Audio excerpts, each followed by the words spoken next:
This has to do with the Ford Pinto. I'm not sure if you're aware of the recent revelations that have come out about the production of that car. Ford produced it knowing full well that in any rear-end collision, the gas tank would blow up because they had failed to install a $13 plastic block in front of the gas tank. And Ford estimated in an internal memo that that would cost about 200 lives a year. And they estimated further that the cost of each life would be $200,000. They multiplied and they found that the cost of installing those blocks in each of the cars would be more than the cost of saving those 200 lives. And over the past 7 years, the car has been produced and over 1,000 lives have been lost. It seems to me that Ford did what would be the right thing according to your policy. And yet that seems to me to be very wrong. Well, let me ask you, let's suppose it would have cost $1 billion per person. Should Ford have put them in nonetheless? You But see, it wasn't a question of you know that It was you're a really question only of arguing about $13 price. You're not arguing about principle. No. Because you cannot, nobody can take the principle. Nobody can accept the principle that an infinite value should be put on an individual life. Because in order to get the money involved, in order to get the resources involved, it's not money. In order to get the resources, they have to come from somewhere.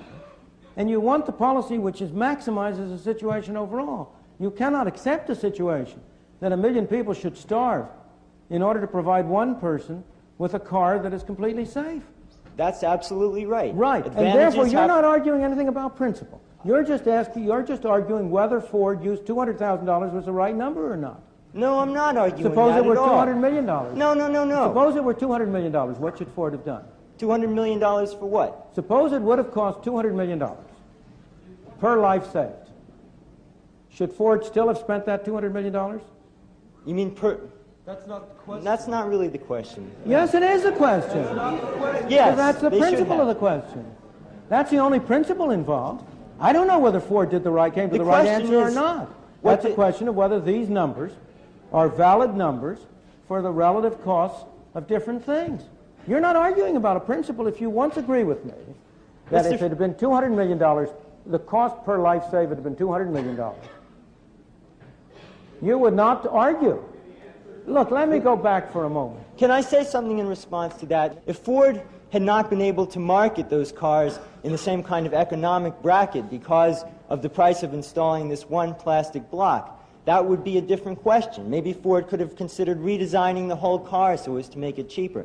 But what we're talking about is balancing advantages and balancing principles. And that's why Just a minute. You're only talking I'm a about supporter of abortion. Therefore, I don't believe that every single human life is sacred. I believe that principles have to be balanced.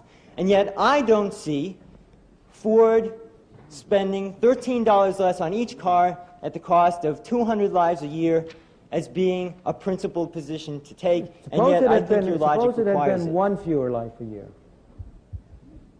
So that the $13 per car, so that one life, instead of being 200 times, what's 200 times 200,000? It's 40 million. Suppose it had been one life a year, so that it cost 40 million. Would it then have been okay for Ford not to have put in that block? You can't predict that one life is going to be cost because of a physical defect in the car. This was a clear... I know, but you're evading the question of principle. No, I'm not. I'm saying that they knew before they put the car out that there was a mechanical defect in it. You know, when you buy a car, you know that your chance of being killed in a Pinto is greater than your chance of being killed in a Mack truck. No, I didn't. I didn't know that the gas tank would rupture. Of course it is a question. Well, every one of us separately in this room could, at a cost, reduce his risk of dying tomorrow. You don't have to walk across the street. Of course. The question is he willing to pay for it? And the question here he should be raising, if he wants to raise a question of principle, the principle he should raise is whether Ford wasn't required to attach to this car the statement, we have made this car $13 cheaper, and therefore it is whatever the percent is, it is 1% more risky for you to buy it.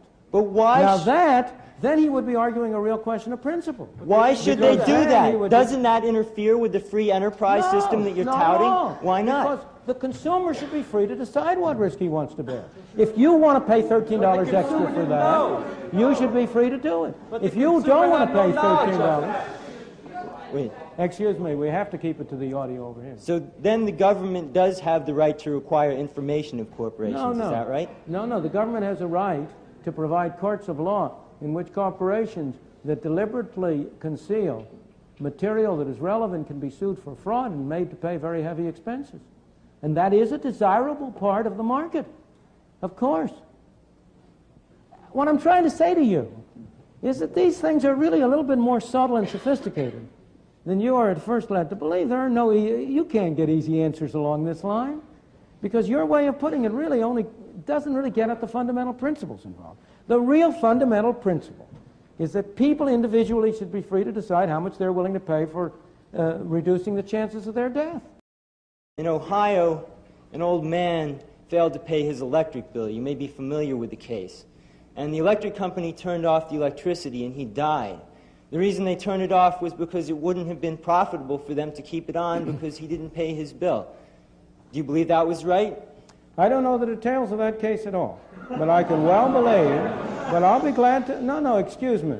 In many of these cases you hear stories which when you find the details are very different from those that are presented.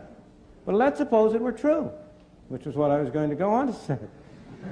You know, why do you want to stop me? Why do you assume I'm always going to give the wrong answer? Let's assume the facts were true. The result is tragic. Who is responsible? Is it really the responsibility? Should I blame the people? Let's suppose that for a moment, let's suppose that the electric company were to follow the practice of never turning off anybody's electricity. Let's just for a moment take that other extreme. Then this wouldn't have happened. Who would pay the cost? Are those the only two alternatives? Well, for a moment, we can come to other alternatives, but I just want to show you the logic of the case. Because You're I want to show you absurdity. No, it's not an absurdity, because I want to show you that what you have to ask about are the costs imposed on different individuals. The electric company is meaningless. The electric company is a non-human institution. The electric company, what you must talk about are either the stockholders of the electric company, the employees of the electric company, or the customers of the electric company. Those are the people involved. Now, if you go to the other extreme and adopt a policy that the electric company will never turn anything off, then you effectively institute a system under which the only people who will pay for electricity will be those who pay for it voluntarily. Now, the number of people who will do that... Are those the only two alternatives? No, but I'm just showing you... I want to go, you've gone to one extreme, I'm going to the other extreme and show you that where the responsibility really lies for the kind of thing you're describing. The responsibility really lies not on the electric company for turning it off, but on those of this man's neighbors and friends and associates who are not charitable enough to enable him as an individual to meet the electric bill. You're blaming the wrong person for what happened.